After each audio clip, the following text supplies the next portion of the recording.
अऊज़ु बिल्लाहि मिनश्शैतानिर्रजीम बिस्मिल्लाहिर्रहमानिर्रहीम रब्बि इश्रह ली सदरी वयस्सिर ली अमरी वहलुल उक़दतम मिन लिसानी यफ़क़हू क़ौली।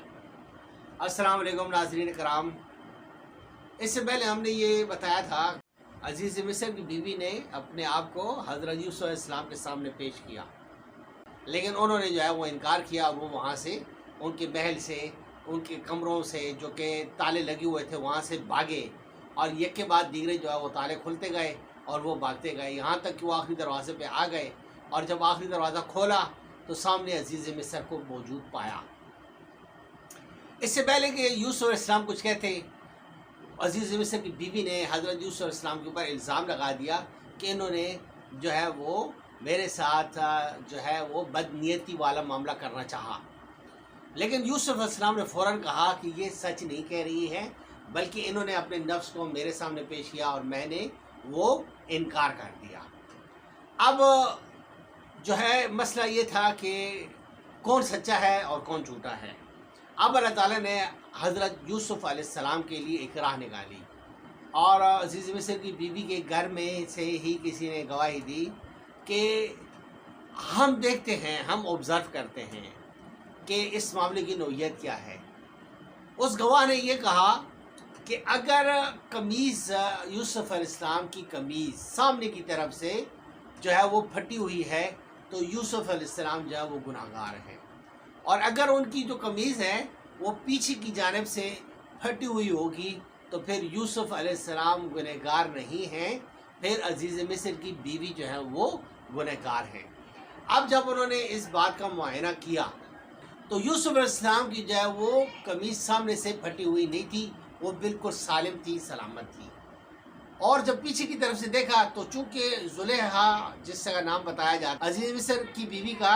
उन्होंने जो है वो पीछे से पकड़ने की कोशिश की। जब यूसुफ़ अलैहिस्सलाम भाग रहे थे तो पीछे से यकीनी तौर पर जो है वो कमीज़ मुख्तलिफ़ मकामात से जो है वो फट गई, और इस तरीके से जो है ये बात जो है आया हो गई कि यूसुफ़ अलैहिस्सलाम तो भागना चाह रहे थे, लेकिन पीछे से वो पकड़ना चाह रही थी ताकि यूसुफ़ अलैहिस्सलाम को अपने नरगे में ले सकें। अज़ीज़ मिस्र की बीवी के सामने कुछ नहीं रहा कि वो कुछ बोलती, और ना अज़ीज़ मिस्र को जो है ना इस बात पर कोई शक हुआ कि ये सारी कारिस्तानी उनकी बीवी की ही है। उन्होंने फिर यूसुफ़ अलैहिस्सलाम से कहा कि हे यूसुफ़, आप इनके साथ अफ़्व दरगुज़र करें, छोड़ दें, इस मामले को रहने दें, इसको यहाँ दबा दें। और अपनी बीवी को मुखातिब होकर कहा कि यकीनन तुमने गुनाह किया है और तुम गुनाहगारों में से है। तुम लोगों की जो चालें हैं ये बहुत ख़तरनाक चालें हैं, बड़ी अजीम चालें हैं, बड़ी ख़तरनाक चालें हैं। अब यहाँ तक मामला जब हुआ तो मामला तो महल में हुआ, यूसुफ़ अलैहिस्सलाम पाक दामन रहे, यूसुफ़ अलैहिस्सलाम की जो है वो पाक दामनी जो है वो साबित भी हो गई। अज़ीज़ मिस्र ने ये बात मान भी ली, लेकिन जो ज़ुलेखा के दिल में जो इनकी मोहब्बत थी वो अभी तक नहीं निकली। अब ज़ुलेखा या अज़ीज़ मिस्र की बीवी जो थी, जिनका नाम ज़ुलेखा बताया जाता है, उन्होंने जो है वो एक ज़बरदस्त किस्म की तरकीब सोची कि किस तरीके से जो है मैं इसको जो है अपने दाम फ़रेब के अंदर जो है वो ये जो है इसको अपनी आगोश में जो है किस तरह से ले लूँ। लेकिन यूसुफ़ अलैहिस्सलाम जो है उनके काबू में आने वाले नहीं थे। अब ये बात जो है वो आहिस्ता आहिस्ता महल में फैल गई, महल से फिर बाहर फैल गई, फिर शहर में फैल गई, फिर शहर की जो अशराफिया थी उनकी बीवियों को, उनकी औरतों को ये पता चला। अब मामला ये हुआ कि शहर की जो हसीनाएँ थी उन लोगों ने जो है ये अज़ीज़ मिस्र की बीवी के ऊपर जो है वो तान और तशनी करना शुरू कर दिया कि अज़ीज़ मिस्र की बीवी को क्या हुआ है, क्या अपना दिल जो है गुलाम को दे बैठी है, क्या उसके इश्क में, उसके जुनून में जो है वो होश गंवा चुकी है। अब इस तरह की बातें वो शहर में ज़बान ख़ास व आम होने लगी। ये बात जो है वो ज़ुलेखा को मालूम हो गई।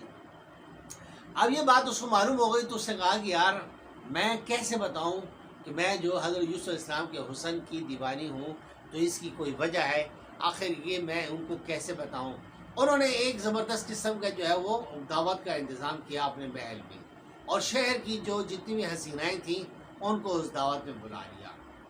अब जब सब लोग जो है उस दावत में आ गए, इसमें खाने पीने का भी इंतज़ाम है, कारपेट बिछाया,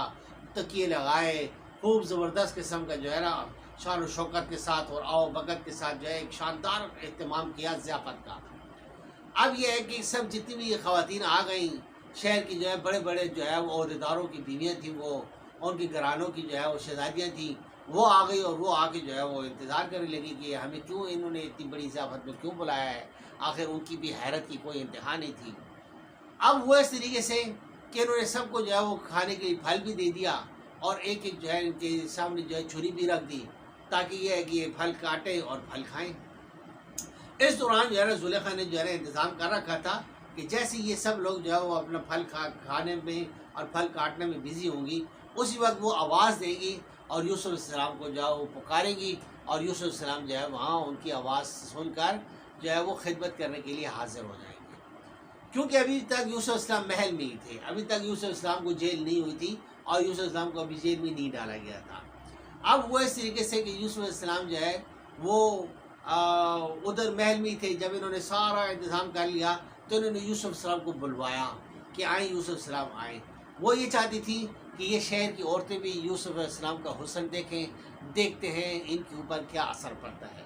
اب یوسف علیہ السلام جو ہے وہ محل میں آئے۔ اب جب یوسف علیہ السلام محل میں آئے تو ان عورتوں نے جب یوسف علیہ السلام کو دیکھا ان کے حسن میں محو ہو گئیں اور کہا سبحان اللہ، اللہ تعالیٰ پاک ہے، یہ انسان نہیں ہے، یہ بہت ہی بزرگ فرشتے ہیں، بہت ہی پاکیزہ فرشتے ہیں، اور ان کو اس بات کا نہیں پتہ چلا کہ وہ پھل نہیں کاٹ رہی ہیں، اپنا ہاتھ کاٹ رہی ہیں، انہوں نے اپنے ہاتھ کاٹ دی۔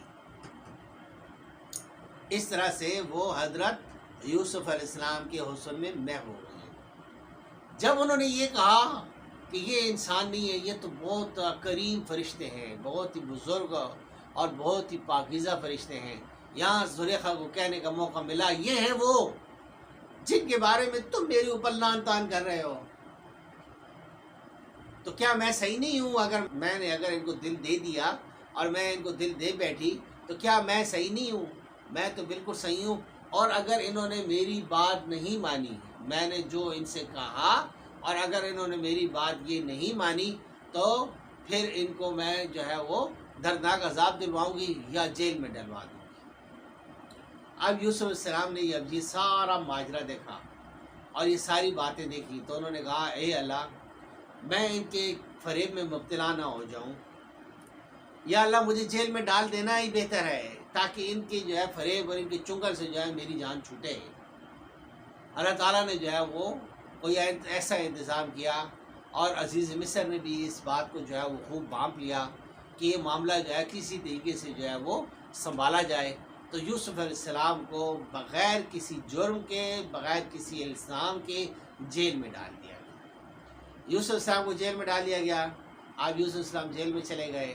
اب یوسف علیہ السلام نے جیل میں جو ہے وہ کیا سرگرمیاں جاری رکھیں، اب جیل میں جو ہے وہ کس طریقے سے لوگوں کے ساتھ پیش آئے، اپنی دعوت کے کام کو جو ہے وہ توحید کے کام کو کیسے آگے بڑھایا، یہ ہم انشاءاللہ تعالیٰ آپ کو اگلی ایپیسوڈ میں بتائیں گے۔ دیکھنے کا شکریہ، سبسکرائب کریں، لائک کریں، شیئر کریں تاکہ آپ کو ہماری جو ہے وہ نئی ویڈیو جو ہے وہ بر وقت ملتی رہے۔